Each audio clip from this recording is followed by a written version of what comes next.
बिहार के चुनाव 2 फेजेस में होंगे। पहले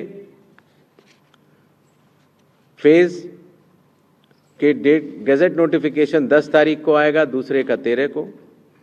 last date of making nominations पहले फेज की 17 को होगी, दूसरे की 20 को। स्क्रूटनी 18 और 21। विड्रॉल की आखिरी तारीख 20 अक्टूबर और 23 अक्टूबर।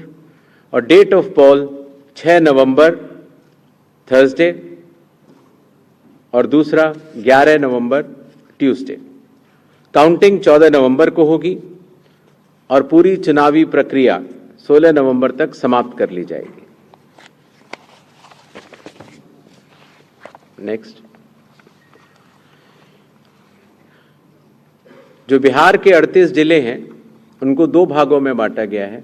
जो आप पीला रंग देख रहे हैं वो फेज 1 है और जो आप गुलाबी रंग देख रहे हैं वो फेज 2 है। इसकी सॉफ्ट कॉपी आप सब लोग को दे दी जाएगी। नेक्स्ट, बिहार के आम चुनावों के साथ साथ 8 बाई इलेक्शंस भी होंगे। जम्मू कश्मीर के 2, बडगांव और नगरोटा, राजस्थान के अंता, झारखंड की घाटशिला, तेलंगाना जुबली हिल्स, पंजाब में तरन तारन, मिजोरम में दंपा, ओडिशा में नौपादा।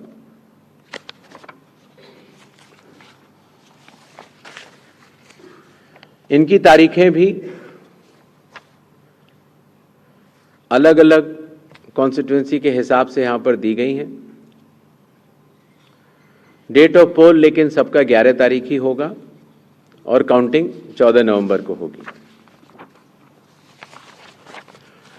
इसके साथ कुछ चीजें हम जरूर बताना चाहेंगे। सबसे पहले मतदाताओं के नाम एक संदेश रहेगा, वो यह कि कृपया अपना नाम इलेक्टोरल रोल में जरूर चेक कर लें, क्योंकि अगर अभी भी छूट गया है तो नॉमिनेशन से 10 दिन पहले तक जोड़ा जा सकता है। कृपया अपने पोलिंग स्टेशन के बारे में ECI नेट से जानकारी हासिल करें या अपने बूथ लेवल ऑफिसर से समझ लें। वोटिंग जब आप करते हैं, अगर बाई चांस किसी कारणवश अगर आप अपना वोटर कार्ड लाना भूल गए हैं तो 12 ऑल्टरनेटिव डॉक्यूमेंट्स होते हैं जिससे कि आप अपनी आइडेंटिटी बता सकते हैं और उसके बाद वोट डाल सकते हैं। मतदाताओं को ये विश्वास रहे कि हर पोलिंग बूथ पर AMF that is assured minimum facilities उपलब्ध होंगी।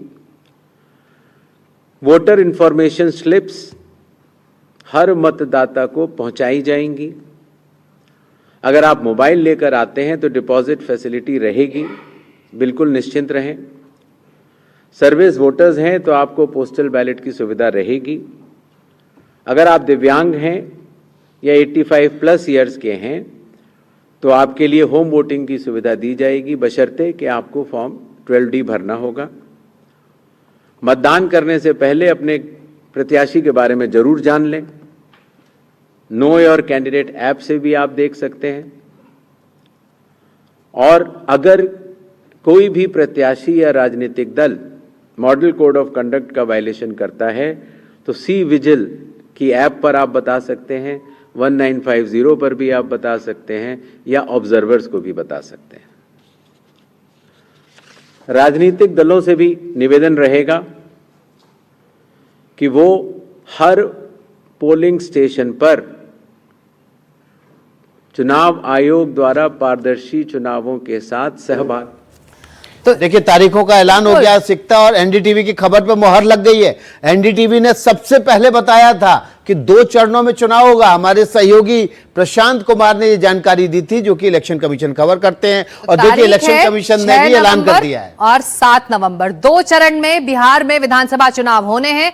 6 नवंबर को पहला चरण होगा, फर्स्ट फेज, और 11 नवंबर को दूसरा और 14 तारीख को वोटों की गिनती का काम होगा। शाम तक ये काम खत्म हो जाएगा। तो ये 3 बड़ी तारीखें हैं बिहार विधानसभा चुनावों के लिए, 6, 11 और 14 तारीख नतीजों वाला दिन।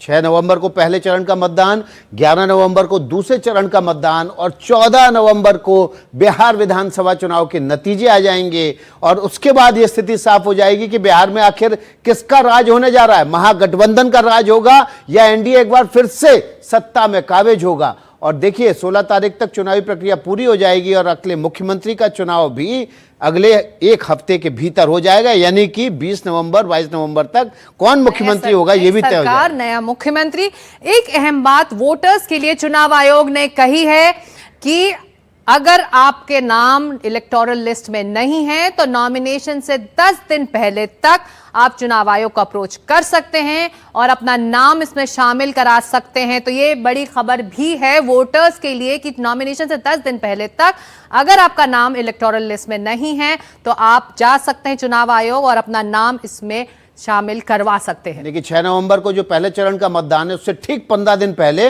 नॉमिनेशन की प्रक्रिया जो है पूरी हो जाएगी। तो इसलिए उसके 15 दिन पहले आप घटाकर और फिर उससे भी 10 दिन पहले तक अपना नाम इलेक्टोरल में लिस्ट में जरूर शामिल करा लीजिए। अजीत झा हमारे कंसल्टिंग एडिटर इस खबर पर और ज़्यादा जानकारी के साथ जुड़ गए, लेकिन उनसे हम इस पर बात करेंगे कि आखिर 2 चरणों में चुनाव हो रहा है और उसको लेकर बड़ी उहापोह थी कि बिहार जैसा बड़ा राज्य है और देखिए वहां पर हिंसा की एक इतिहास रहा है, लेकिन अब स्थितियां बदल गई हैं और 2 चरणों में चुनाव कराने की मांग भी कई दलों ने की थी और जेडीयू तो 1 चरण में कराने की मांग कर रहा था। इसका क्या असर होगा? एक तरह से अच्छा हुआ कि 2 चरणों में चुनाव हो रहा है। उसका एक मेन कारण है बिहार का जो डेंसिटी है वो बहुत ज़्यादा है और गंगा के जो नॉर्थ में उत्तर में जो सीमांचल मिथिलांचल का इलाका है वो दुनिया का सबसे हाईएस्ट डेंसिटी है। तो इतना पॉपुलेशन को हैंडल करना, इतने वोटर्स को हैंडल करना, ऑफ कोर्स चुनाव आयोग ने तैयारी तो बहुत की है, बट एक तरह से सुविधा होगा 2 चरणों में यदि करें तो। एक चरण में यदि करते तो आइडियल होता। ऑपोजिशन जो है इसको इशू नहीं बनाता कि देखिए पहला चरण के ट्रेंड से जो मान लीजिए मीडिया बात कर रही है उससे इन्फ्लुएंस हो रहा है या प्रधानमंत्री कहीं बोल रहे हैं, तो एक तरह से चार्ज नहीं करता ऑपोजिशन।